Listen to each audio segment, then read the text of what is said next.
les nuanciers, je vous explique pas. Hop. Donc, vous avez toujours à peu près le même système. Mon inspiration avec des photos sur le côté. Donc, c'est des inspirations vraiment... Il y a de tout. Hein. Et encore une fois, qu'est-ce que je mets comme recherche Pinterest? Eh bien, je mets photo bleu, peinture bleu, combo couleur bleu ou avec du bleu, artiste bleu. Et puis après, c'est en passant de photos, d'une photo, je vais aller voir ce que me suggère Pinterest sur cette photo. Je défile vers le bas. Je défile vers le haut, je tombe sur une autre photo, je clique dessus, je redéfile et en fait, du coup, ça étend un petit peu plus les recherches et les résultats. Donc, il y a un peu de tout. Il y a la thématique de ce que m'évoque aussi le bleu en termes d'univers. Forcément, ça peut être la mer. Là, j'ai des myrtilles aussi. J'ai ces flacons-là bleutés que j'adore. Il y a des peintures, Matisse forcément, parce que le bleu, on ne peut pas dissocier pour moi le bleu de Matisse, c'est très très caractéristique. La toile de Jouy aussi, j'ai ici des maisons bleues, des portraits dessinés en bleu. Forcément, la vague ici, parce que c'est pareil, les vagues à l'aquarelle avec le bleu, c'est quelque chose que je fais beaucoup. Donc voilà, et puis de l'autre côté, c'est mes nuanciers. Alors là, et encore, j'ai condensé. J'ai fait de plus en plus petits mes petits nuanciers parce que je voyais bien que j'allais plus avoir de place. Donc là, il y a un peu de tout. Hein. Il y a les acryliques en haut, j'ai mes gouaches acryliques Holbein, j'ai les aquarelles Gansai Tambi, j'ai mes pastels à l'huile Paul Rubens et Sennelier, et puis toutes mes aquarelles... alors pas toutes mes aquarelles, mais principalement les senneliers, les bleus qui sont dans ma palette de tous les jours là, où j'ai plein de marques différentes parce que c'est mes couleurs chouchou et donc du coup je les ai regroupées là. J'ai les granuleuses de Schmick aussi pour certaines dans les tonalités de bleu. J'ai les couleurs VF aussi, je crois. J'ai mis les couleurs VF aussi parce que chez elles, j'ai beaucoup de bleu aussi. Et puis, c'est des couleurs que je travaille un petit peu moins. Donc là, c'était l'occasion de les redécouvrir un petit peu. Et puis, c'est pareil, c'est pour me casser un peu mes habitudes, quoi. Donc, il y a mes couleurs que j'utilise souvent. Mais là, en fait, je me rends compte qu'il y a beaucoup de Schmick, de couleurs VF dans ce nuancier-là, de Charvin aussi. D'aquarelles granuleuses, d'autres qui ne granulent pas. J'ai mes pastels secs aussi que j'ai mis ici. Donc voilà, donc ça c'est l'entrée en matière. Et puis, hop, ce que j'ai fait après, on a ici un travail à l'aquarelle. Là, je vais vous la proposer en tuto, celle-ci, sur un plus grand format. Je vais vous la montrer après. Donc, ma photo d'inspiration d'ailleurs, que j'ai enlevée.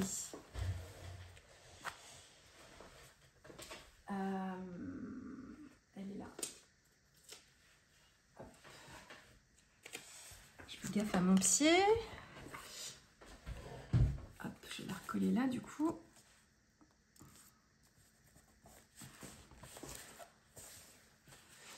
Donc, hop. Ma photo d'inspiration est ici et j'ai fait sur un papier artisanal type Lamalie, encore une fois.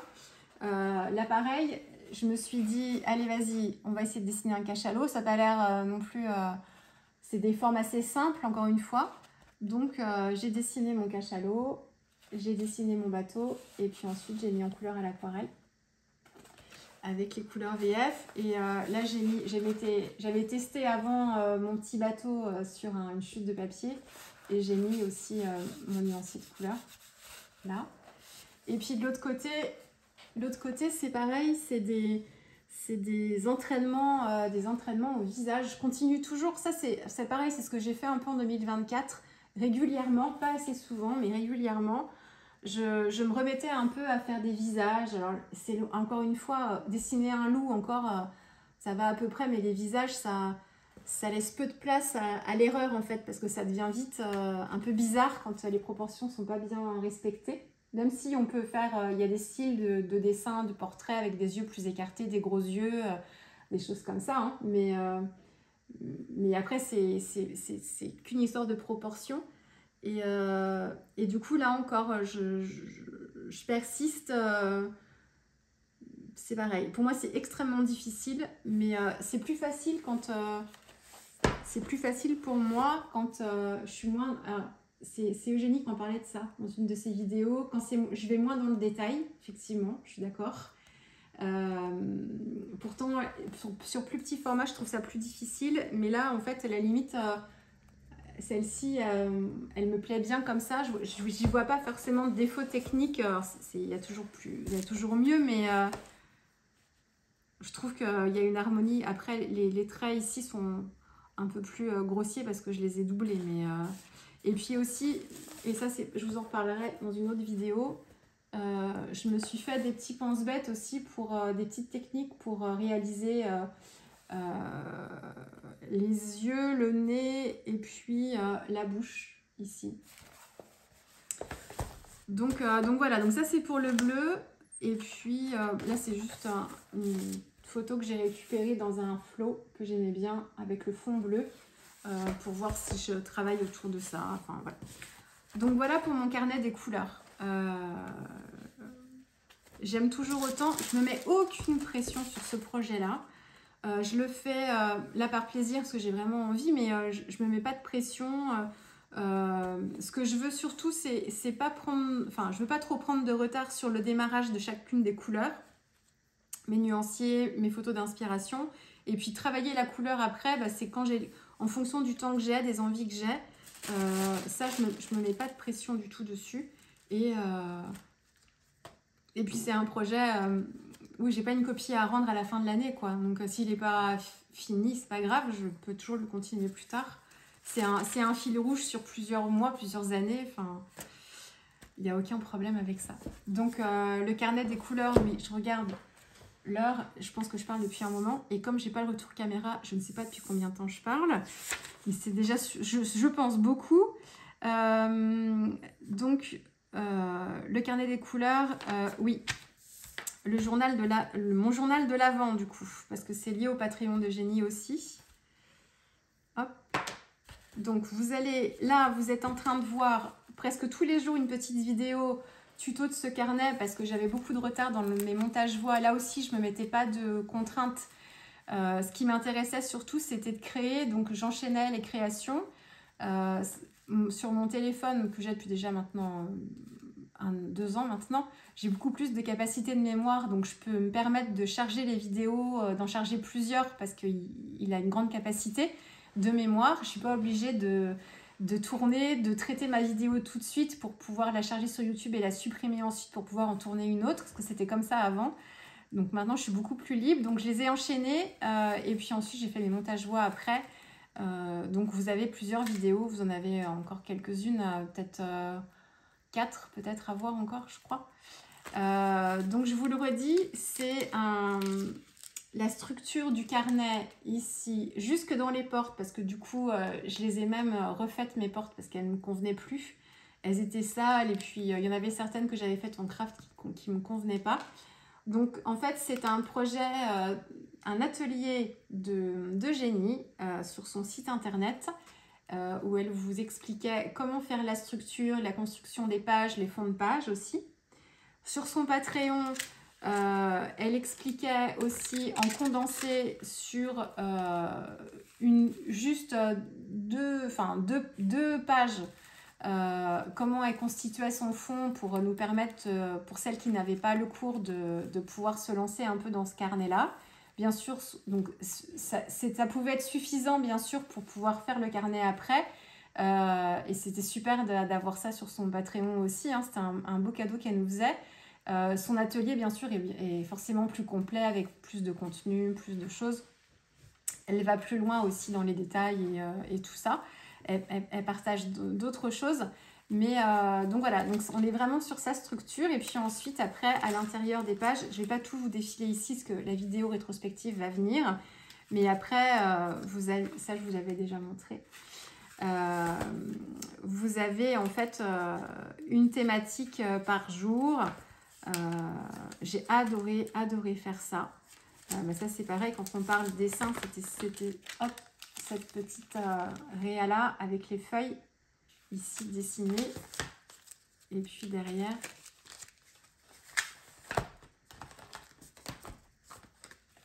les petites fleurettes. Donc tout ça c'est dessiné. Et quand je les vois, je me dis, ouais, franchement, ça vaut le coup de ça vaut le coup de se lancer quand même. Hein.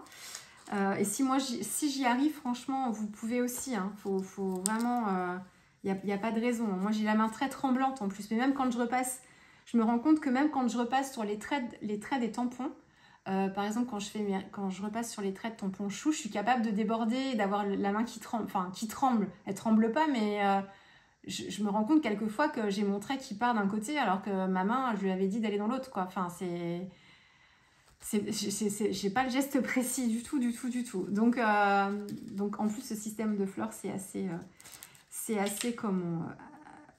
instinctif, quoi. Qu'est-ce que je peux vous montrer? Il y en a beaucoup que vous avez vu, la majorité.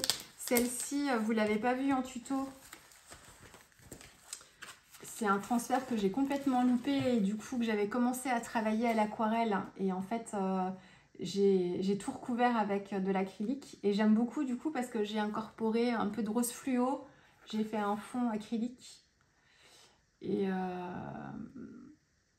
j'aime bien les couleurs. Alors après, sur Insta, elle doit briller un peu. Puis j'ai pas mal de... J'ai des gouttes d'aquarelle pailletée aussi, Schmick. Donc, on voit pas grand chose sur Instagram, mais je l'aime beaucoup celle-là. Celle-ci, c'est l'une de mes préférées.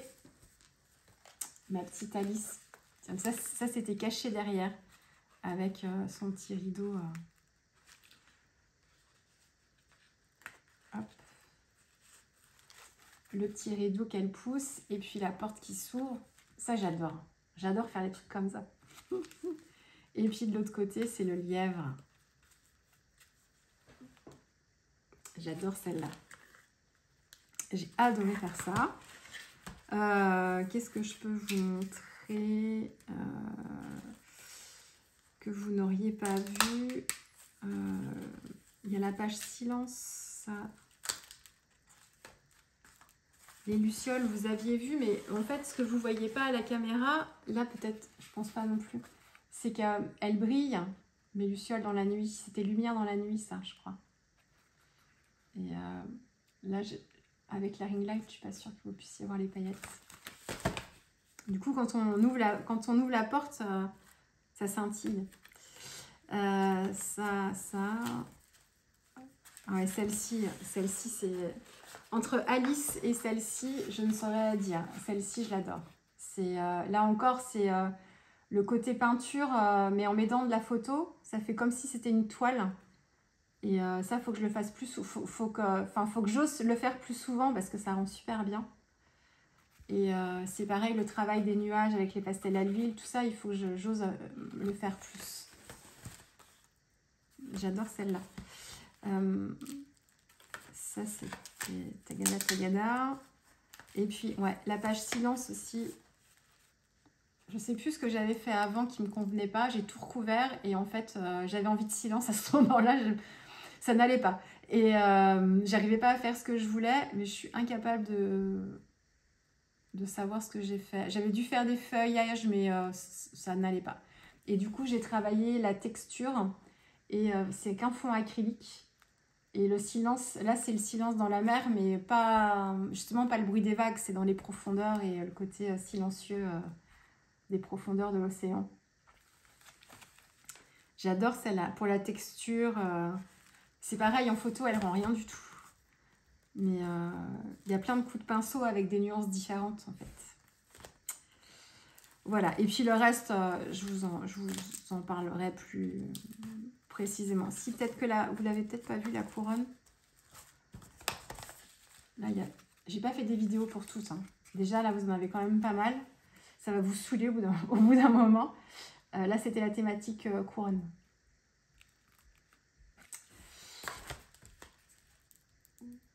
voilà. Et puis, si la dernière, c'est pareil. Si les paillettes se voient ici, mais c'est baguette magique. Donc ça, vous allez la voir ce sera la dernière vidéo. Et c'est pareil, il y a le doré, mais il y a les paillettes aussi qui s'échappent de la baguette. J'ai adoré faire ça.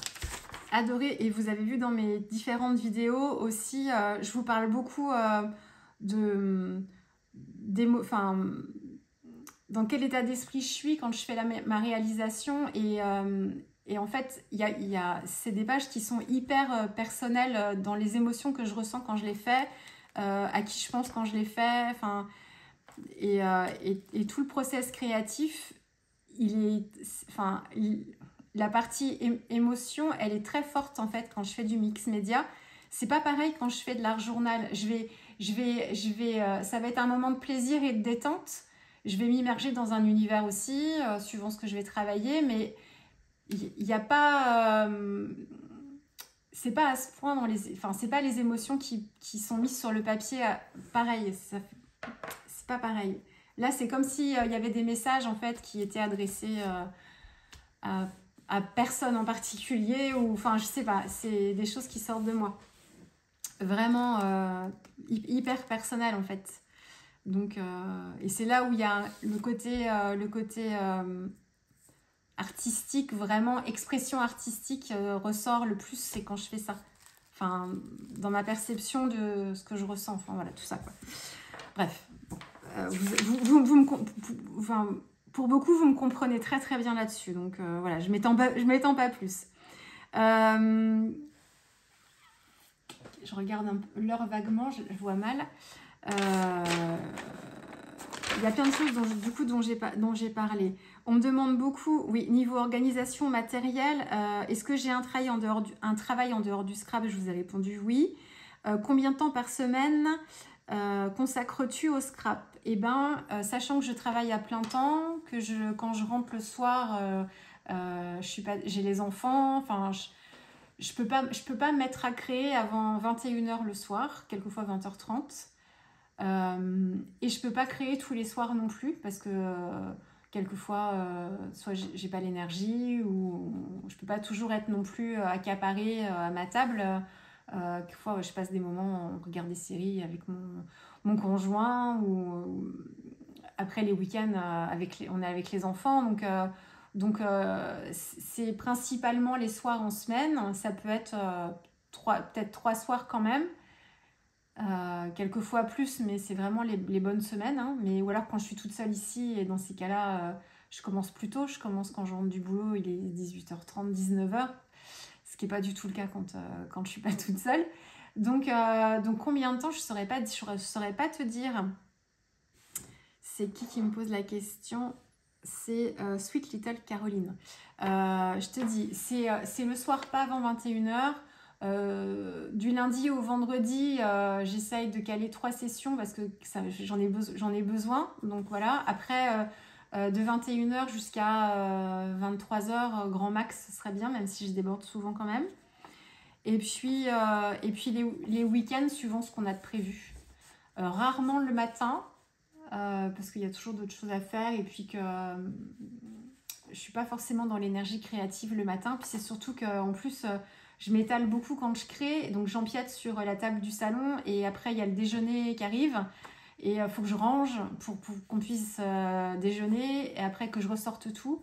Donc souvent le matin, je suis pas forcément dans la création. Si j'avais la possibilité de créer le matin, c'est pas forcément ce que je préfère faire. Après un petit temps l'après-midi quand on est à la maison, qu'on n'a rien de prévu, mais c'est pas tous les week-ends.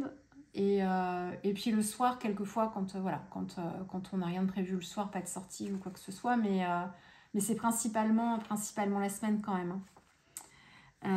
Mais combien de temps, ça dépend.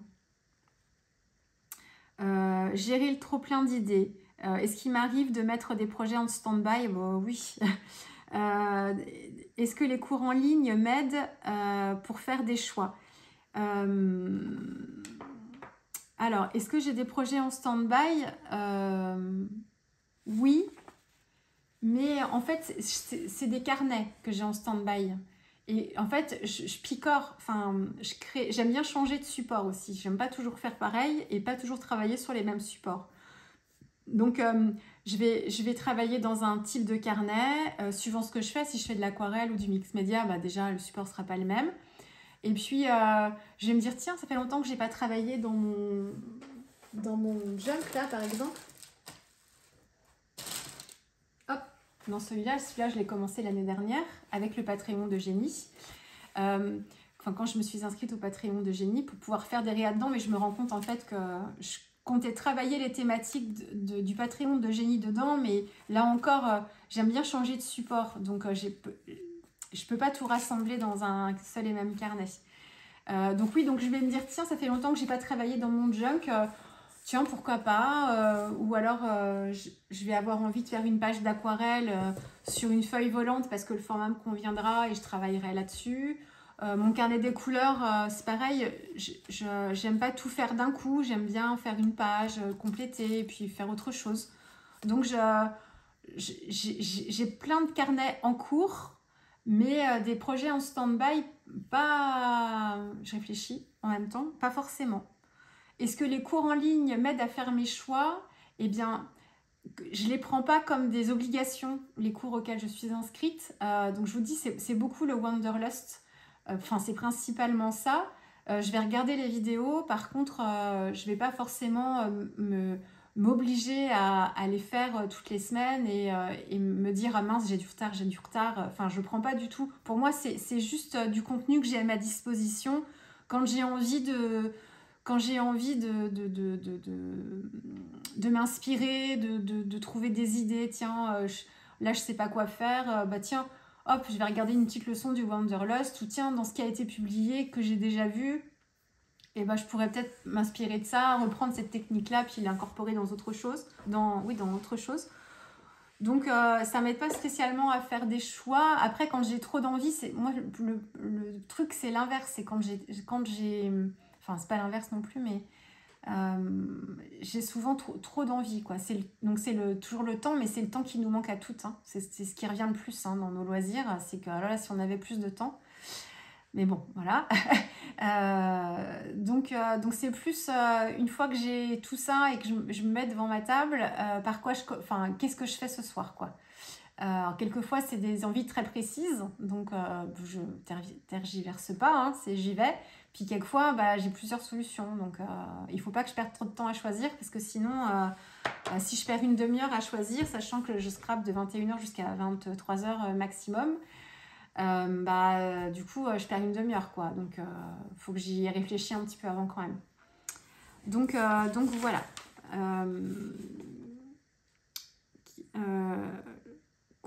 Les cours en ligne qui m'aident-ils à faire des choix? Pas forcément. Après, si, ça me fait...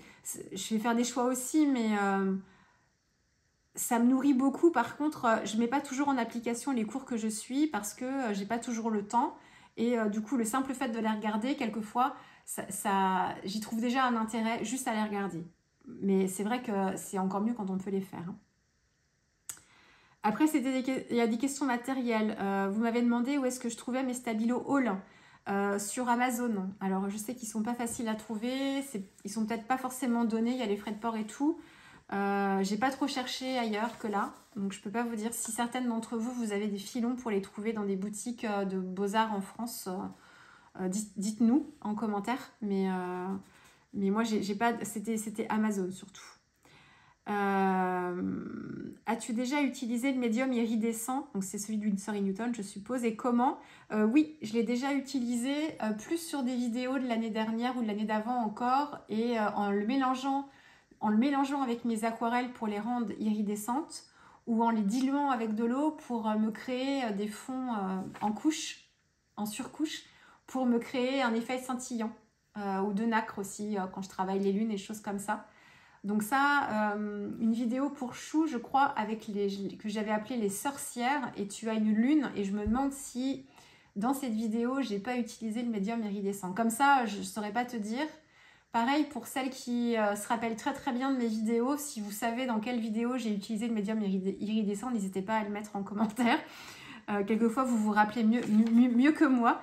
Mais oui. c'est un très bon... c'est des médiums qui sont super intéressants et qui permettent de rendre votre aquarelle, du coup, irisée, et toutes les aquarelles irisées. Donc, après, il faut pas hésiter à diluer pour avoir juste les petites paillettes et pas le côté... c'est pas un médium qui est blanc non plus, mais quand il n'est pas beaucoup dilué, il a une petite opacité quand même. Mais bien dilué, on n'a que les petites paillettes scintillantes et c'est super bien. Organisation de mes achats créatifs. Ah oui, pour le mix média, est-ce que j'ai tout acheté d'un coup et sinon comment j'ai fait mes choix? Et ben en fait, comme je scrape depuis longtemps, j'avais déjà pas mal de matériel de base. Le gesso, j'avais des acryliques aussi un peu, mais c'est vraiment quand j'ai commencé l'art journal en 2020, j'en avais pas beaucoup en fait. Donc ça, je m'en suis acheté. Mais autrement, j'avais déjà pas mal de choses. Donc quand j'ai démarré l'art journal, sans même parler de mix média, mais j'avais déjà pas mal de médiums à ma disposition. J'avais les Neocolor 2 aussi, qui sont vraiment de très bons médiums quand on démarre, parce qu'on fait plein de choses avec, à sec, humide, enfin vraiment plein, on peut dessiner avec, enfin il y a plein de choses. Donc j'ai pas eu besoin de faire beaucoup de choix, et puis je me suis mise, l'art journal au début c'était vraiment plus technique aquarellable, donc mes aquarelles, mes distress que j'utilisais en version aquarelle, les néocolores un petit peu, des pâtes de texture aussi que j'utilisais. Donc j'ai commencé comme ça, et puis c'est petit à petit que j'ai eu envie d'incorporer les acryliques aussi et de faire ce genre de choses. Donc ça s'est fait progressivement. J'ai pas eu besoin de tout acheter d'un coup parce que j'avais déjà un matériel de base. Ça aussi c'est une question qu'on m'a posée, et j'ai pas eu besoin vraiment d'investir énormément quoi. Après je me suis acheté aussi une gel presse. Enfin ça c'est du matériel basique aussi qui peuvent permettre de faire, enfin qui peuvent nous offrir plein de possibilités aussi, c'est des bons basiques. Mais j'ai pas tout acheté d'un coup, donc du coup les choix ils sont faits en fonction de ce qui m'intéressait à ce moment-là quoi. Mais après c'est comme pour tout, on a envie toujours d'acheter plein de trucs, puis les magasins de Beaux-Arts sont remplis de pépites quoi, donc on a envie de tout. Quand on commence à s'y intéresser, c'est sans fin. Mais du coup ça fait déjà ça fait 4 ans, c'est la 5e année que je fais de l'art journal, donc en 4 ans j'ai eu l'occasion de bien compléter ma gamme quoi quand même.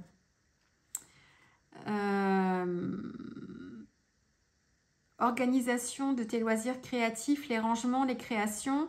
Je manque de place, alors c'est pas une excuse, vous me direz, mais du coup je peux pas bien ranger comme je veux.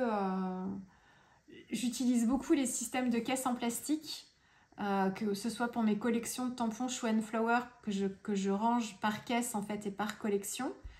Tout ce qui est médium aquarelle en fait c'est principalement dans un tiroir en fait proche de moi parce que c'est ce que j'utilise le plus. De l'autre côté j'ai mes acryliques mais dans les teintes neutres, celles que j'utilise le plus pour qu'elles soient proches de moi quand je démarre un projet. Voilà, après j'utilise beaucoup moins de tampons aussi, donc c'est pareil, il faut que je réorganise. Ici en fait dans mon bazar là il y a pas mal de tampons All Create que j'aime toujours autant mais que j'utilise un peu moins qu'avant quand même, depuis que je fais du mix média avec des photos et dans une façon un peu différente. Donc j'ai pas mal de choses en fait de tampons que je pourrais retirer d'ici là, que vous voyez là, parce que je m'en sers moins et je pourrais mettre d'autres produits dont je me sers plus souvent en accès direct. Voilà, les Posca que j'utilise le plus, ils sont vraiment en fait tous les produits que j'utilise le plus souvent, ils sont à côté de moi.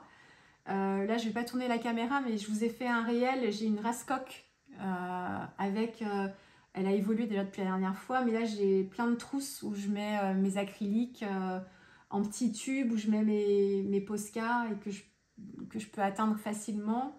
J'ai pas mal de carnets aussi dans cette Rascoque là. Donc voilà. Après le plus difficile c'est en fait quand on fait le mix média, c'est qu'on a tendance à tout garder parce qu'en fait tout se recycle. les vieux papiers, les papiers, les sacs en papier des magasins, les papiers de soie qu'on récupère des colis, ce qui entoure les colis, parce que maintenant, enfin, plutôt que d'avoir du papier bulle ou des petits pop-corn, là, les petits trucs soufflés, là, on a du papier recyclé craft et tout ça, c'est super pour l'art journal, les junk et le mix média. Donc les vieux livres, les machins, les trucs, ça prend beaucoup de place. Mais autrement, sur le reste, comme je me sers moins des tampons, j'ai mes tampons choux qui sont à côté de moi, enfin pour les collections en cours. Et puis autrement, ils sont rangés dans des placards. Là, du coup, je squatte un peu partout aussi. Mais ceux-là, les tampons choux sont près de moi. Mais sur le reste, effectivement, c'est plus les médiums maintenant qui me prennent de la place plutôt que mes tampons. Et est-ce que c'est plus facile à ranger? Pas forcément, mais je fais moins d'achats aussi de médiums parce que j'arrive maintenant à être confortable avec ce que j'ai et à savoir aussi un peu plus ce que je préfère aussi. Donc, mais j'ai pas de méthode d'organisation du tout parce que je pense que même si j'avais une pièce dédiée, ce serait peut-être pas mieux rangé, mais j'aurais un peu plus de place quand même. Là, je fais en fonction de l'espace que j'ai aussi. Donc, alors, après, dans les conseils et les techniques, on m'a demandé... mais du coup, vous avez déjà votre réponse. Enfin, ta réponse, c'était Maria qui me posait la question. Mais c'était déjà avant que je ne publie la vidéo. Elle me demandait quand est-ce que j'allais faire la vidéo granulation. Donc, elle est faite, vous avez vu. Hein. Donc, vous avez toute une vidéo d'une bonne heure et demie. Hein. C'est un vaste sujet, la granulation, où je vous ai fait en fait une partie... je vous avais une première partie théorique dans cette vidéo où je vous explique un petit peu scientifiquement avec mes mots. Alors, s'il y a des scientifiques parmi vous, des chimistes, il y a peut-être des mots qui vous auront écorché les oreilles parce que vous vous direz, mais mon Dieu, c'est pas tout à fait ça. Moi, je l'explique avec mes mots. Hein. Je vous le redis, hein, j'ai fait des sciences économiques, mais j'ai pas fait des sciences physiques. Donc, mais c'est pour vous expliquer un petit peu schématiquement ce qui se passe pour qu'on puissiez mieux comprendre. Donc, je vous ai fait une partie théorique. Je vous ai montré aussi mes planches en fait de démonstration sur différents papiers, les mêmes tests, aquarelle granuleuse d'un côté et aquarelle non granuleuse de l'autre, pour que vous puissiez voir vraiment ce qui se passe quand le pigment granule et quand c'est un pigment qui ne granule pas, et les différences sur les papiers en fonction de l'ajout de l'eau, pas d'ajout de l'eau, tout ça. Donc ça, du coup, la vidéo granulation, vous l'avez vu. Et dans la même vidéo, mais dans un second temps, je vous fais la démonstration en temps réel avec vous. Et je vous montre aussi des petites expériences. Donc, elle est faite enfin. Mais elle m'a pris beaucoup de temps parce que le sujet était vaste et que je vous ai dit, hein, plus j'en découvrais, plus j'avais envie d'en découvrir. Donc, il y avait beaucoup de choses. Donc, elle est faite, cette vidéo, enfin. Et souvent, quelquefois, je me dis, à partir du moment où je vous dis que je vais faire quelque chose, j'ai besoin de m'y tenir. C'est comme quand on donne sa parole. Quand je promets quelque chose aux enfants, j'aime bien tenir mes promesses. Et ben c'est pareil avec vous. Si je vous dis j'ai une vidéo en cours pour vous, j'aime bien. J'ai du mal à passer à autre chose si elle n'est pas faite. Donc j'avais à cœur de vous la faire. Puis du coup ça m'a permis aussi de découvrir encore plus de choses. Les conseils pour l'aquarelle. Des conseils pour la gestion de l'eau, pour flouter les couleurs à sec sur le papier, trop d'eau, pas assez d'eau. Ça, c'est Émilie qui me posait la question. Ça, je pense qu'il faudrait que je fasse une vidéo dédiée parce que je pourrais en parler pendant des heures. Ces histoires de flou à l'aquarelle, tout est une question de gestion de l'eau. Donc, c'est l'eau que tu as dans ton pinceau, la quantité d'eau dans le pinceau, il t'en faut suffisamment, mais pas trop. C'est que ça le problème. Si tu travailles sur un papier en 100%, sur un papier en 100% coton, ça peut t'aider. Donc, il ne faut pas hésiter à investir. Vous avez le Dalbe. Est-ce que j'en ai un bloc pas loin de moi? Non, bah pour une fois, ils sont rangés. Je ne le vois pas là. Les papiers 100% coton de Dalbe, celui en grain fin, a un très bon rapport qualité-prix. Et tu vas pouvoir tester la qualité du coton. Alors, son seul souci au Dalbe, c'est que, mais après, vu le prix, on ne peut pas lui demander non plus des miracles, mais c'est que la rétention de l'eau dans le papier est moins longue, c'est-à-dire qu'il va sécher un peu plus vite qu'un papier en 100% coton de meilleure qualité. Pour autant, il se comporte très très bien dans le mouillé donc je peux peut-être te conseiller ça, de faire tes tests sur un papier en 100% coton. Et puis ensuite, c'est la gestion de l'eau. Donc il faut que tu adaptes la taille de ton pinceau aussi, si tu galères un peu en fonction de la taille de ton motif. Si tu as un pinceau trop gros, tu risques d'avoir des difficultés à gérer encore plus l'eau. Et après, c'est vraiment de faire des tests, de te faire des lignes et puis de regarder ce que ça donne si tu trempes ton pinceau dans l'eau et que tu le fais directement. Si tu le trempes dans l'eau mais que tu l'essuies un petit peu sur le rebord de ton godet déjà pour voir ce que ça donne comme effet. Si tu mets juste, tu trempes dans l'eau, tu essuies un peu le pinceau sur le godet très légèrement et tu mets la pointe du pinceau sur un petit chiffon pour enlever juste le trop plein, voir ce que ça donne et puis tu vas ajuster comme ça. C'est les conseils que je peux te donner, mais c'est ce qui est le plus difficile. Donc ce que tu galères, c'est normal, mais il faut persévérer parce que tu vas finir par comprendre le truc. Quel cours méthode pour commencer l'aquarelle? Eh bien, je saurais trop te conseiller les cours de Marie Boudon, puisque moi, c'est elle qui m'a permise de... Bon, à l'époque, il n'y en avait pas beaucoup à faire ça. En français, en plus, et dans ce style-là, elle a été précurseur et a donné une impulsion à beaucoup d'aquarellistes derrière elle. Donc, et d'ailleurs, il y a beaucoup d'aquarellistes qui sont... c'est un peu comme un mentor dans les artistes de peintres. Chaque peintre avait en fait un référent... auprès duquel il a appris, et ben, l'aquarelle, c'est pareil. Pour beaucoup, c'est Marie, Marie Boudon. Donc, elle a des cours qui sont très bien faits, notamment des cours sur les bases aquarelles qui sont super bien. Donc, je peux te conseiller Marie Boudon. Après, il y a beaucoup d'aquarellistes aussi qui se sont mis sur ce créneau-là aussi de cours pour partager leur technique avec leurs mots, leur façon de faire, leurs habitudes dans leur façon de peindre aussi. Je sais que Ondine, Ondine, c'était Eau Aquarelle. Elle a changé son pseudo Instagram. Elle fait des cours en présentiel pour celles qui ont la chance de pouvoir y assister, mais je sais plus. Elle le fait dans son coin. Je ne sais pas si elle est en région parisienne ou ailleurs en France, je ne me rappelle plus bien. Mais elle a plein de sessions de cours. Et après, autour de chez vous, je suis sûre que vous avez des aquarellistes qui sont sur Instagram et qui proposent des cours. Nous, on a... comment elle s'appelle? Je ne sais plus son prénom. C'est Bonjour Couleur. Elle a sorti un livre il n'y a pas longtemps. Elle est en région nantaise. On a aussi Marie Tiburce qui fait les fameuses aquarelles avec le pinceau épais. Avec les feuilles qui s'imbriquent les unes dans les autres, là, c'est sa marque de fabrique. C'est un motif qu'on voit beaucoup maintenant, mais c'est vraiment elle à la base qui a lancé ça. C'est dommage, elle est pas assez citée, je trouve. Quand je vois passer des réas comme ça, je me dis mince. Alors forcément, après, quand c'est repris, les personnes qui voient ça ne savent pas forcément si elle n'a pas été citée au fur et à mesure, mais je trouve ça, c'est toujours un peu... Moi, ça m'embête toujours un petit peu, ça, mais bon.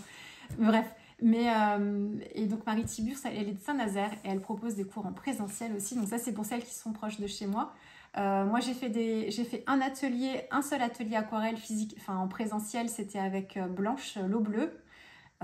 Sur Vannes, c'était pour Noël 2023, c'était trop bien. Donc voilà. Après, il y a pas mal de livres aussi. C'est pareil, chaque aquarelliste, enfin il y a beaucoup d'aquarellistes qui ont sorti leur propre livre aussi. Donc, mais Marie Boudon, enfin il y en a plein d'autres, mais après, si tu connais aussi Cindy Barillet, alors elle n'est pas que aquarelliste, elle touche un peu à plein de médiums différents. Elle a aussi des cours en ligne aquarelle qui sont très très bien. Elle est très pédagogue aussi. C'est pareil, avec une approche moins académique de l'aquarelle que d'autres aquarellistes. Marie Boudon, c'est pas une approche académique non plus. Elle n'a pas de formation d'aquarelliste ou de beaux-arts à la base. Elle a appris, elle s'est formée bien sûr, mais elle n'a pas fait d'école d'art spécialement. Elle est ingénieure à la base, Marie.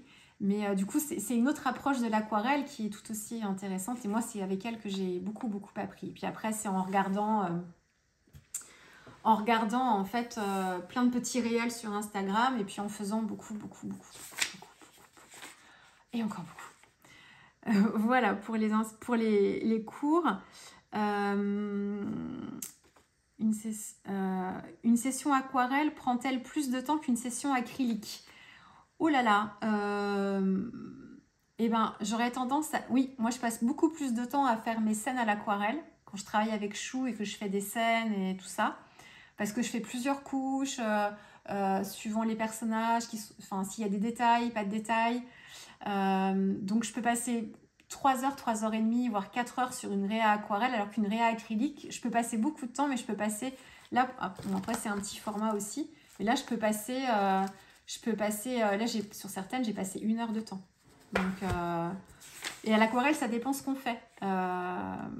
Sur vraiment le travail d'illustration art journal avec les tamponnages, quand on crée une scène avec nos tampons, déjà, rien que ça, créer la scène, mettre en couleur et tout ça, ça me prend beaucoup de temps. Donc j'aurais tendance à dire, peut-être que je mets moins de temps avec l'acrylique qu'avec l'aquarelle, mais vu que l'acrylique, enfin maintenant ça se passe beaucoup mieux, mais je galérais tellement avec l'acrylique avant que je pouvais passer du temps, parce que tant que le résultat final, tant que je me disais pas ok c'est acceptable, il fallait que je continue quoi. Donc ça pouvait me prendre beaucoup de temps.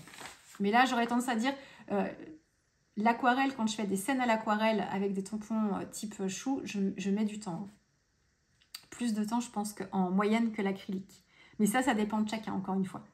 Il y a des styles d'aquarelle qui sont plus à l'instinct, avec des gestes plus instinctifs, qui sont aussi dans des techniques d'art journal, illustration, et qui vont être faits plus sur l'instant, avec des coups de pinceau. C'est un autre style, en fait, d'aquarelle, et du coup, qui demande pas forcément Enfin, ça demande beaucoup de technique. Moi, ça, c'est un truc que j'ai du mal à faire. Mais en termes de temps, du coup, c'est un peu plus rapide. Mais par contre, ça demande une autre technique. Donc, ça dépend de chacun, encore une fois, ça. Quelle technique... session, hein. Comment débuter l'art journal? Quel matériel? Par quel genre de création commencer? Là, il faut que je vous fasse une vidéo dédiée parce que ça va me prendre trop de temps.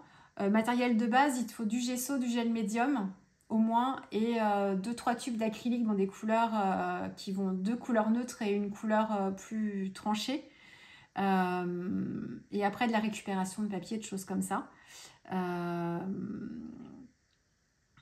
C'était quelle technique demande ça j'ai fait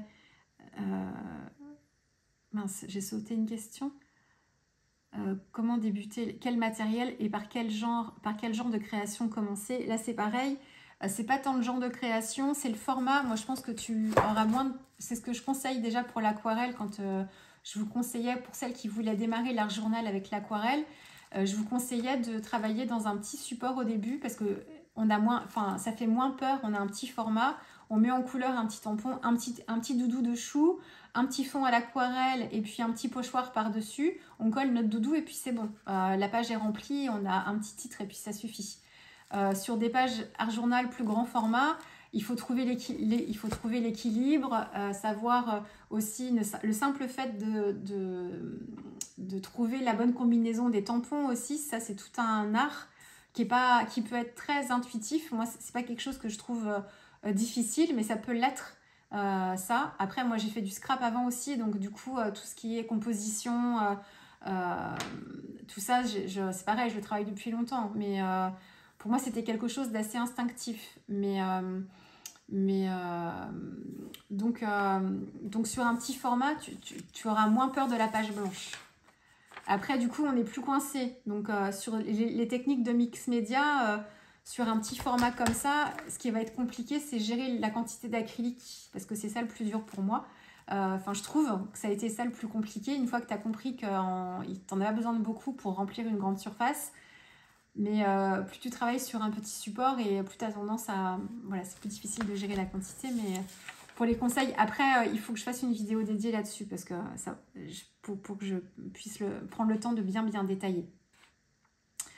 Le carnet pèlerin, justement, là, c'est celui-ci. C'était la question dont je vous ai parlé tout à l'heure. Le pèlerin, quel réa dedans? Vu que l'aquarelle bave, est-ce que je vais travailler dedans? Donc, quel type de réa? Mix média, donc plutôt des techniques, faut limiter l'humidité le plus possible. Limiter l'humidité le plus possible. Et travailler avec une couche de gesso, du collage aussi dedans. Il y a des feuilles qui sont très très fines, donc faire des pages des marques ou des choses comme ça. Vais-je travailler dedans? Oui, c'est ce que je vous ai dit tout à l'heure. Et bien sûr, je vous montrerai, soit je filmerai mes réas ou je vous les montrerai de toute façon finis. Pas de souci. Acrylique, comment faire pour que les couleurs fusionnent bien entre elles sur le papier? Ça, c'est Patricia qui me posait la question. Et comment est-ce que tu fais tes dégradés à l'acrylique? Là, tout est une question de dosage de peinture et de geste. C'est-à-dire, il ne faut pas mettre trop de peinture et il faut essayer de cadrer un peu. Le plus dur, c'est de gérer les dégradés, en fait. Qu'une couleur ne mange pas trop sur l'autre pour qu'on ait bien la place. Parce que le problème de l'acrylique, c'est que souvent, puis suivant les textures d'acrylique qu'on utilise, elles ne sont pas toutes de même texture. Il y en a certaines qui sont, sans être fluides, qui sont plus étirables. Et du coup, on va avoir l'impression d'en mettre très peu, mais en fait, avant qu'il n'en reste plus sur le pinceau, eh ben, on aura recouvert déjà toute la page. Et nous, ce qu'on voulait, c'est flouter deux couleurs ensemble. Donc c'est vraiment la quantité de peinture sur le pinceau. Il vaut mieux en mettre moins que trop, quitte à en reprendre un petit peu. Et puis après, c'est avoir un geste souple. Moi, je remarque ça. Souple pour les fondre. Et puis surtout, au début, c'est de ne pas hésiter à chercher la facilité et à travailler des dégradés avec des couleurs qui sont proches les unes des autres pour que les endroits où elles se mélangent, elles se fondent vraiment facilement ensemble parce qu'elles sont dans la même gamme chromatique. Donc si vous faites, mettons, un dégradé de bleu, vous aurez plus de facilité, ou du bleu vers le vert, ce que je vous dis, enfin je dis bleu vers le vert parce que c'est les couleurs que j'utilise le plus, pour moi c'est plus facile, bleu, vert, jaune quoi. Et du coup ce sera voilà, des couleurs qui vont bien se marier, ou du bleu vers le rouge. Donc ouais, donc ça, mais c'est vraiment une question de geste. Moi, je peux utiliser du fluide médium quand ma peinture, quand j'ai besoin de l'étirer, que je vois que mes coups de pinceau, ça accroche sur le papier et que du coup, ça s'étire pas bien. En discutant avec Isa aussi, je te fais des bisous, tu te reconnaîtras au passage. On se voit régulièrement aux portes ouvertes de Chou. Isa, j'ai plus ton pseudo sur Instagram. C'est Isia quelque chose, je crois. Isa, elle était démonstratrice chez Cultura et elle proposait beaucoup d'ateliers, nous expliquait tout ça. Beaucoup d'ateliers en fait avec plein de médiums différents, donc c'est une touche à tout. Et le médium qu'elle préfère, je parle de toi Isa aujourd'hui, le médium qu'elle préfère, contrairement à moi, c'est l'acrylique avec lequel elle se sent plus à l'aise et pour lequel c'est le médium le plus simple pour elle. Et donc du coup, j'ai déjà échangé avec elle, donc elle me donnait quelques astuces. Et c'est vrai que ce qu'elle me disait, c'est de ne pas hésiter à utiliser un petit peu d'eau avec les acryliques. Moi, enfin, alors c'est vrai que depuis qu'elle me l'avait déjà dit, mais elle me l'a redit encore, j'essaye d'incorporer un peu d'eau, mais autrement, ce que j'aime bien, c'est le fluide médium quand même. Parce que ça me permet d'avoir le fluide médium, c'est un liant, c'est comme une colle, hein. Enfin, on s'en sert de colle aussi. Et du coup, ça me permet de garder une onctuosité plus facilement de ma peinture. Et l'eau, j'avais tendance, moi, à trop diluer parce que mes réflexes d'aquarelle. Donc, voilà. Avec la gouache, du coup, l'eau, c'est pas un problème parce qu'on travaille ça beaucoup avec la gouache. Ça fonctionne bien comme ça aussi. Donc ouais, dans mes conseils, après, je t'assure que c'est à force, encore comme l'aquarelle, c'est à force d'en faire, quoi. Et de travailler, n'hésite pas à travailler, là, à l'inverse, sur des grands supports, sur des feuilles A4, et à t'entraîner à faire les dégradés comme ça, parce que du coup, tu as plus de place par rapport à la quantité de peinture que tu as, du coup, tu auras plus de place pour enchaîner les couleurs que sur un petit format. Donc là, pour ce cas-là, c'est peut-être plus facile pour s'entraîner. Mais l'entraînement. Et encore, moi, je ne suis pas arrivée à une satisfaction totale. Hein, donc, j'ai encore à travailler ça. Hein, mais c'est mieux maintenant.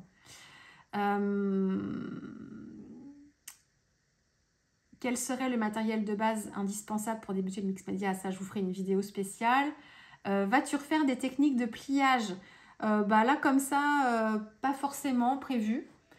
J'en avais fait pas mal parce que quand Ch'tou avait sorti sa collection Soleil Levant, ça m'inspirait beaucoup les pliages origami, cette collection.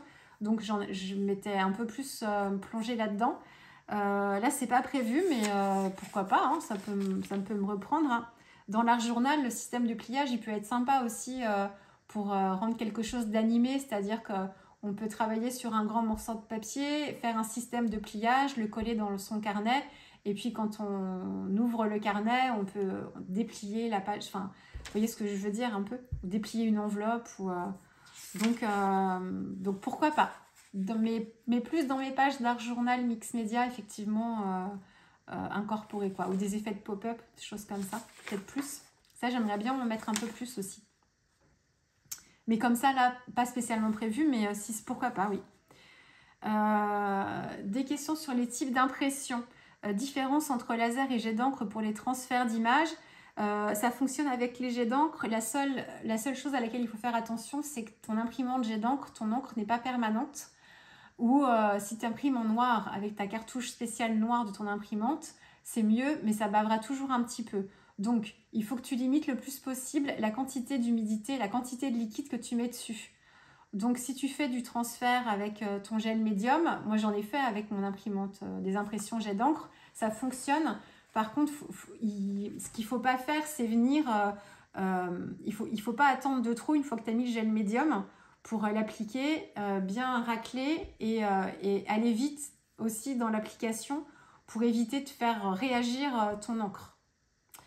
Il ne faut pas trop insister non plus si tu utilises un pinceau parce que sinon à force d'insister tu passes du temps et ce temps-là en fait pendant ce temps-là ton encre va s'activer avec l'humidité du fluide ou du médium. Alors, le fluide c'est pire mais le médium aussi et tu peux avoir ça peut baver quoi. Mais par contre comme le gel il est humide mais pas non plus liquide, c'est possible. Mais la différence, c'est principalement ça. C'est la permanence de l'encre qui est permanente en laser, mais pas en jet d'encre. Et sur les impressions, les types d'impression aussi, sur les papiers digitaux, quelle qualité d'impression avec laser? Ah oui, une question pour les papiers digitaux, pour les impressions. Est-ce que la qualité d'impression, qu'est-ce qui est le mieux, une laser ou une jet d'encre? Pour avoir imprimé des papiers digitaux en jet d'encre, je préfère largement la finition du laser parce qu'on a plus ce côté papier imprimé. Et du coup, quand on fait les collages à l'intérieur de nos carnets, on peut mettre n'importe quoi dessus, ça ne bavera pas. Alors que le jet d'encre, c'est toujours le même problème. Il faut faire attention à ce qu'on met dessus. Et si vous faites du jet d'encre, il faut vite protéger avec du gel médium par-dessus quand même. Et faire en sorte... Enfin, est-ce que le sécher avec le heat gun, ça peut régler le problème plus vite? Peut-être. Ça évite à l'encre de réagir le temps que le gel sèche. Mais il faut vraiment faire attention à ce que vous mettez dessus après. Mais en qualité d'impression, je trouve que pour les papiers digitaux, les impressions laser, c'est quand même mieux. Après, c'est la consommation des cartouches. Il y en a beaucoup. Je sais que Laureline, elle a une imprimante laser couleur, mais quand elle imprime ses papiers digitaux, elle en parle dans ses vidéos. Elle préfère les imprimer chez son imprimeur quand c'est des grandes quantités parce que les cartouches d'encre, c'est tellement onéreux que c'est plus économique de les faire imprimer que de les imprimer chez soi quand c'est les couleurs. Moi, j'imprime chez moi beaucoup noir et blanc. Et la cartouche de noir et blanc est un peu moins chère que les cartouches couleurs. Et c'est surtout qu'il n'y en a qu'une. Alors que les couleurs, en fait, ça pompe dans chacune des trois couleurs, quoi. Plus celle du noir. Donc, c'est pas une qu'il faut racheter, c'est les trois après. Enfin, bref. Ça, c'est un vaste sujet, les cartouches d'encre. Type d'impression. Quel regard je porte sur mes premières réas d'art journal? Un regard très attendrissant. Quand je reprends mon tout premier carnet d'art journal, je voulais remontrer ça dans un blabla l'année dernière, je ne sais plus lequel. C'est beaucoup de bienveillance pour ce premier carnet qui était fait en plus avec peu de matériel à l'époque aussi, avec ce que j'avais sous la main. Puis c'était le confinement, donc de toute façon on ne pouvait pas se procurer non plus, on ne pouvait pas commander, donc ou très très difficilement pour se faire livrer.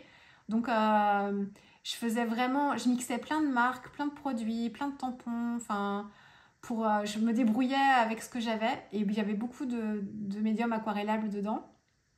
Donc je suis assez, ouais, enfin c'est pas de la satisfaction, mais j'aime bien les regarder. Après mes projets de scrap et pages de scrap, les toutes premières du début, hein, c'est pas celle que je préfère, hein, du tout. Puis c'était le démarrage, en plus c'était une autre époque aussi, hein, donc on scrape plus pareil maintenant qu'il y a plus de 15 ans de ça, 18 ans bientôt que je scrape, une claque. Donc après sur mes réa scrap, c'est pas pareil, je trouve que ça vieillit plus vite. Après ce qui va me faire plaisir, c'est de retrouver les photos, les moments, et puis ça me renvoie aussi à une époque, du moment où je scrapais ça, et dans quelle époque j'étais et ce que je vivais à ce moment là, donc ça je vais bien aimer. Puis du coup c'est les photos, donc nos photos, donc c'est toujours sympa. Mais après c'est pas forcément, j'ai pas un œil critique, hein, parce que je me rends bien compte que du démarrage, du fait qu'au début, en plus, tous les tutos vidéo, YouTube, c'était presque inaccessible, donc il y avait très très peu de vidéos comme ça. On se déplaçait plus en crop aussi, mais moi j'en ai pas beaucoup faites. Donc je suis très indulgente aussi avec mes réalisations des débuts, mais sur l'art journal, ouais, j'aime beaucoup regarder mes carnets. Donc c'est pareil, les choses ont évolué, mais j'étais déjà contente. J'aimais déjà beaucoup, en fait. C'était la satisfaction de la création, enfin du moment créatif aussi ça me rappelle ça surtout aussi. Après, je trouve pas tout parfait, hein. Il y a des choses que je referais pas pareil, bien sûr, mais c'était aussi tout un processus de découverte et d'apprentissage. Donc je testais aussi, encore une fois, c'est comme le mix media là, mais je testais plein de choses. Donc quelquefois je me loupais, j'essayais de me rattraper. Donc j'ai un regard plutôt bienveillant sur mes débuts, plutôt quand même, ouais. Les combos, là c'est une question que j'ai pas compris. C'était Bibi Chef, si tu peux me repréciser ta question, si tu passes par là. Quand as-tu changé ton combo couleur et si c'est venu naturellement? Alors, est-ce que tu penses à une réa en particulier, ou est-ce que tu trouves que j'ai changé mon combo couleur ces derniers temps?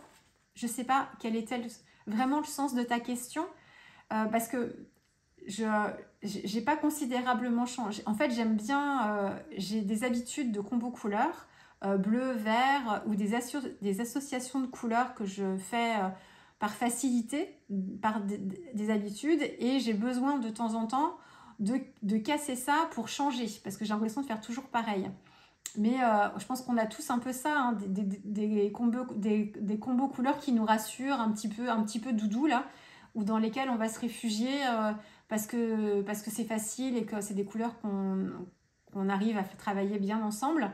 Donc c'est vrai que mon combo couleur de prédilection, c'est le bleu, le vert, avec des couleurs de contraste. Donc je vais utiliser du corail, du orange. Cet été, c'était du rouge, du vermillon souvent aussi, pour contrebalancer ça.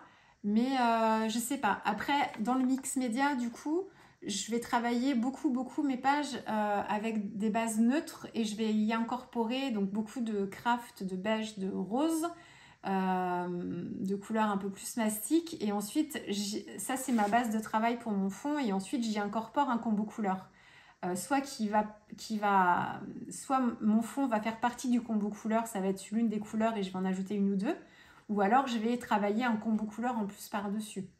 Donc je sais pas si c'est plus parce que tu vois plus de réa mix média et que du coup les combos couleurs sont différents. Je sais pas, là je pense j'ai peut-être pas bien compris ta question.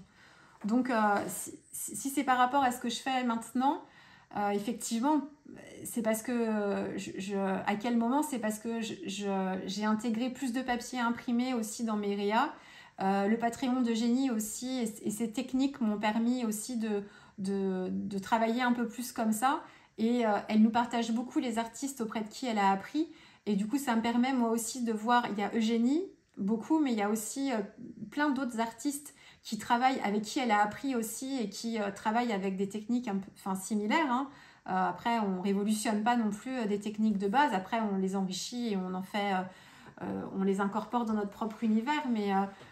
Mais du coup ça, ouais, je viens puiser un petit peu là-dedans. Et ce que j'aime, c'est le côté vintage, mais sans que ce soit shabby. Pour les scrapeuses, vous verrez ce que je veux dire. Ça, c'est une question de goût, c'est pas un jugement du tout. Mais Eugénie, elle m'a permis de comprendre qu'on pouvait faire du vintage sans que ce soit dans le côté enfin, le côté scrap shabby, quoi. Moi, j'étais restée sur ce vintage là. Après, on peut faire des réa vintage sans que ce soit shabby, hein. Enfin, même dans le scrap, c'est pas ce que je veux dire. Mais là, enfin, jusqu'à présent, tout ce que je voyais, j'avais pas encore accès à ces artistes qui proposaient en fait ce côté mix média, art journal, vintage, mais dans ce style-là. Et Eugénie, elle a en plus développé son truc à elle, mais donc du coup, effectivement, ça a changé un peu mes pages d'art journal, mais c'est aussi parce que je fais pas pareil quand je travaille avec des personnages de tampons digitaux ou tampons classiques. Donc quand je travaille avec les tampons de Janet, les tampons de Carabelle, et que je vais intégrer ça dans mes pages de mix média, les tampons de Art by Marlène aussi que j'utilisais beaucoup pour le mix média, et ben je vais pas travailler mes scènes à l'acrylique de la même façon quand j'utilise des tampons, où je vais être plus sur des... c'est comme un travail d'art journal classique d'illustration, mais avec de l'acrylique, par exemple. Par contre, quand je fais du mix média tel que je le fais aujourd'hui, je suis dans un autre univers créatif. C'est comme dans les peintures, quand vous êtes dans le cubisme, le fauvisme, enfin voilà, il y a des courants artistiques, et il y a plein de courants artistiques qui sont parallèles en fait, qui sont les uns à côté des autres, quoi. Puis après, on se retrouve dans l'un, dans l'autre. Et ben, en mix média, c'est un peu ça aussi. Il y a plein de styles comme en scrap. Il y a les clineuses, les patouilleuses. Même si aujourd'hui, il y a un petit peu moins de frontières, je trouve, dans tout ça. Chacune, on est à peu près... il y a un équilibre entre tout ça aussi maintenant, plus. Mais donc dans le mix média, c'est un peu ça aussi. C'est qu'il y a plusieurs courants artistiques autour du mix média. Et du coup, moi, j'ai vraiment découvert ce courant-là, quoi. Donc, que représente très, très bien Eugénie. Mais du coup, il y a plein d'artistes autour d'elle aussi que j'ai découvert en 2024, quoi. Et puis après, on en découvre un. Puis du coup, grâce à Eugénie, parce qu'il y a plein d'artistes que je connaissais pas du tout. Le Wanderlust, du coup, on a plein d'artistes toute l'année. Et puis, il y a le Get Messy May aussi qui permet d'ouvrir d'autres choses. Donc, c'est peut-être... Alors, le combo couleur, peut-être que c'est ça que tu voulais dire. Et sinon, reprécise-moi en commentaire ta question. J'ai peut-être pas bien compris le sens.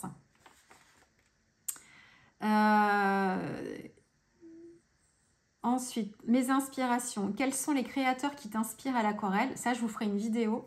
Même si je vous en ai déjà parlé, Marie, Ondine, Blanche, enfin l'eau bleue, tout ça. Il y a les Sam sensibles aussi. Moi, il y a toute une sensibilité dans tout ce qu'il fait. J'ai des œuvres originales de lui, mais pour moi, c'est des trésors. Je suis... et puis, lui, en tant que personne aussi, sa sensibilité, ses émotions, ouais, enfin, j'aime énormément. Mais je vous ferai une vidéo spéciale là-dessus parce que je ne veux pas survoler ça, je veux vraiment accorder de l'importance à chacun. Donc, je vous en parlerai. Et je ferai une vidéo spéciale pour ça. Et puis toujours dans les inspirations, allez vous faire une vidéo spéciale présentation livre d'art. Eh bien, je pensais vous la faire aujourd'hui, mais du coup, là déjà, ça va durer beaucoup trop longtemps. Donc, je vais vous en faire une dédiée. C'est pareil, je pensais avoir le temps de vous parler de toute cette série de livres illustrés. J'en ai plusieurs. Ici, c'est Le Magicien d'Oz. Je vous en referai, pareil, quand je parlerai des livres, je vous en ferai une revue parce que je ne vais pas avoir le temps là. Mais regardez déjà, celui des Magiciens d'Oz est une merveille. Alice au Pays des Merveilles aussi, mais celui-là est magnifique. Il y a de superbes illustrations. J'avais tellement peur de l'abîmer que j'ai même pas enlevé les papiers, mais c'est trop beau. Et c'est que ça. Et justement pour l'art journal et le côté aussi un petit peu récréatif, régressif aussi, des petites choses qu'on tourne et tout, ils sont très inspirants ces livres-là. Donc j'en ai plusieurs. Je vous ferai une vidéo spéciale. J'ai eu, pareil, à Noël, une petite cagnotte et je me suis fait plaisir sur beaucoup de livres d'art, de peintres, de livres entiers sur un seul et même peintre, dédié à un peintre en particulier. Enfin, j'en ai acheté plusieurs du coup, mais voilà, c'est un livre par peintre. J'en ai sur des courants artistiques, sur les impressionnistes, parce que j'aime beaucoup cet univers-là. J'ai des livres aussi sur sur les visages. J'ai comment elle s'appelle, Tamara Laporte. Vous connaissez par cœur, hein. Tamara Laporte, j'ai un doute, de Laporte et Jane Davenport. Oh bah Jane Davenport. Je vous mettrai en incrustation, mais je vous ferai une vidéo spéciale. Et j'en ai plein. Après, j'ai plein de livres aussi, pas forcément que j'ai eu là, mais sur pareil, des aquarellistes que j'aime beaucoup. Je vais vous expliquer aussi pourquoi, ce que je viens chercher dans certains livres, c'est pas forcément quelquefois des techniques, mais c'est quelquefois juste des inspirations, des combos couleurs, des associations de couleurs, des idées. Je m'en suis acheté un il n'y a pas longtemps d'aquarelle. C'était le travail, c'était un livre sur les paysages à l'aquarelle. Ce qui m'intéressait, c'était le travail des ciels, pour varier un petit peu de ce que je fais aussi, avoir plusieurs nuances dans mes ciels et retranscrire des atmosphères différentes. Mais tout ça, il faut que je vous fasse une vidéo spéciale parce que j'aurai avec des classements dans les thématiques de livres aussi, parce que j'en ai plein. Donc oui, c'est prévu, je vous ferai une vidéo spéciale livre. Mais elle peut durer longtemps aussi, cette vidéo-là, parce que j'en ai tellement à vous montrer. Donc oui, on arrive à la fin des questions. Les recherches Pinterest, images gratuites. Ça, c'était ma thématique. Miss Flock, je te fais des bisous parce qu'on se voit régulièrement sur les salons, nous. Mots-clés, ah oui, alors, qu'est-ce que je mets comme mots-clés dans mes recherches Pinterest? Eh bien, ça dépend de ce que je recherche, encore une fois, je vous l'ai dit. Si je recherche des photos, eh bien, je vais taper, si je veux un style un petit peu rétro, je vais faire photo vintage, et puis le style de photo, si c'est portrait de femme vintage, portrait d'enfant vintage,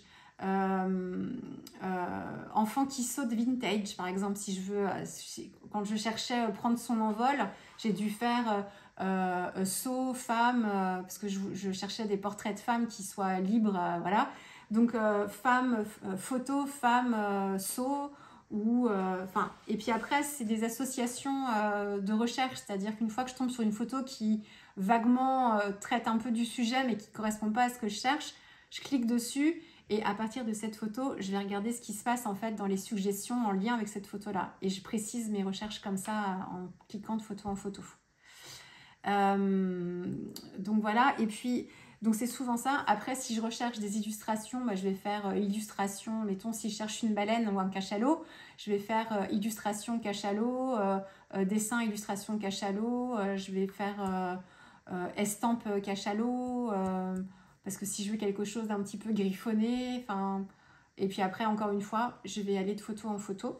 Donc voilà, en gros. Mais c'est beaucoup de temps, hein. Pinterest, on est tout à le dire, hein. C'est qu'une fois qu'on commence à aller dessus, après, il faudrait se mettre un petit timer pour se dire, tu vas une demi-heure, puis après t'arrêtes parce que c'est sans fin.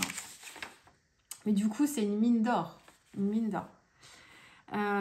Et puis autrement, Catherine qui me demandait, à part Pinterest, où peut-on trouver des images gratuites? Eh ben, sur le net en règle générale, parce que tu peux récupérer, si tu fais une recherche Google seulement, sur des images que tu rechercherais, des photos, tu vas tomber sur plein de choses.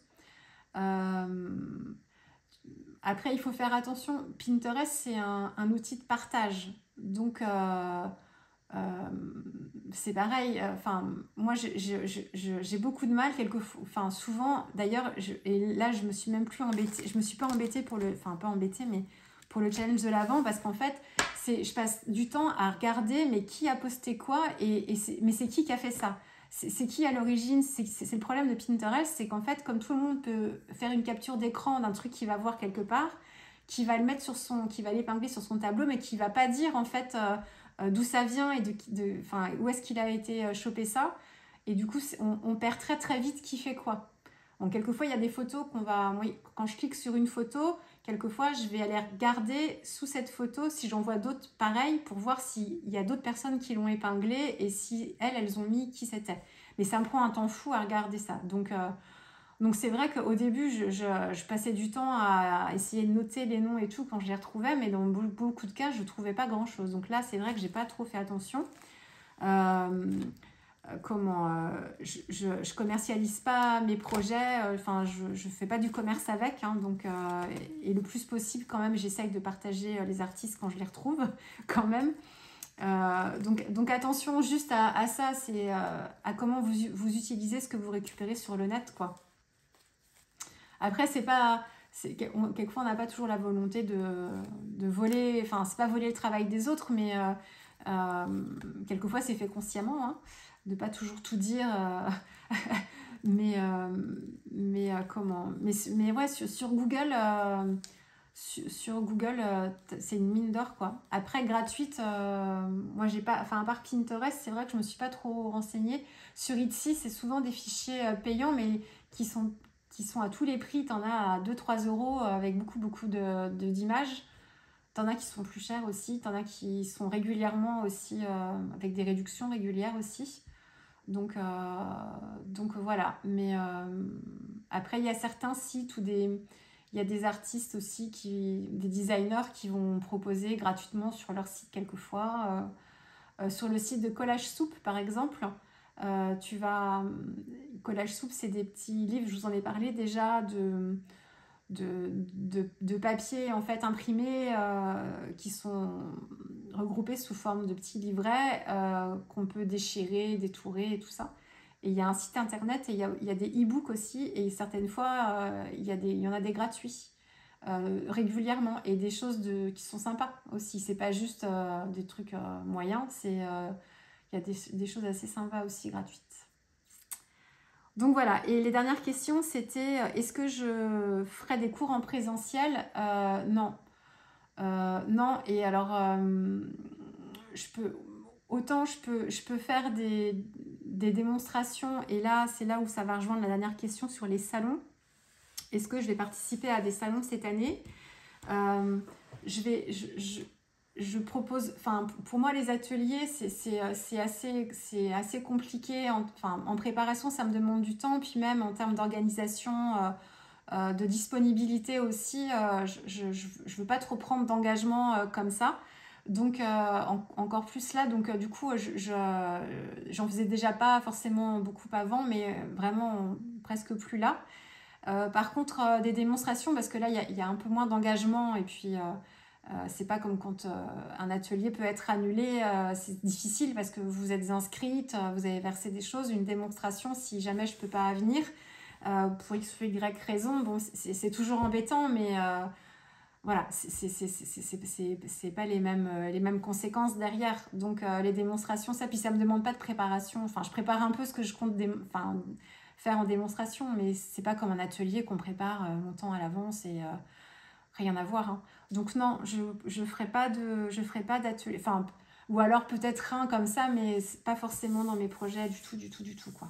Donc non. Par contre, je sais bien que c'est pas pareil, mais il y a beaucoup de vidéos YouTube, quoi. Vous avez beaucoup de contenu quand même. Donc, et puis ça vous permet de voir un peu le process créatif quand même. Donc ça remplace pas un cours détaillé, mais moi j'apprends principalement comme ça. Donc, alors c'est pas parce que moi j'apprends comme ça que du coup vous pouvez avoir des facilités à apprendre comme ça aussi, hein, mais et on me posait la question aussi, parce qu'elle m'a été reprécisée après la question, c'était parce que quand on veut quelquefois, quand on cherche des idées cadeaux, les vidéos YouTube, en plus elles sont gratuites les miennes, enfin elles sont gratuites les miennes, donc vous vous servez comme vous voulez, mais quelquefois ça peut être une idée cadeau, tiens, moi j'aimerais bien avoir un cours une fois avec Annelise, effectivement non, ça sera pas possible. Par contre, il y en a plein qui vont partout en France, hein, dans mes collègues de DT chez Chou, ils sont plusieurs à faire des ateliers. Faut pas hésiter à regarder les comptes Insta des uns et des autres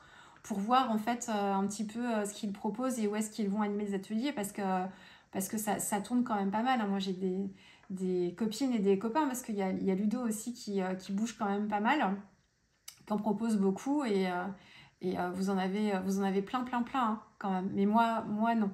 Et du coup, est-ce que je vais faire des salons cette année ?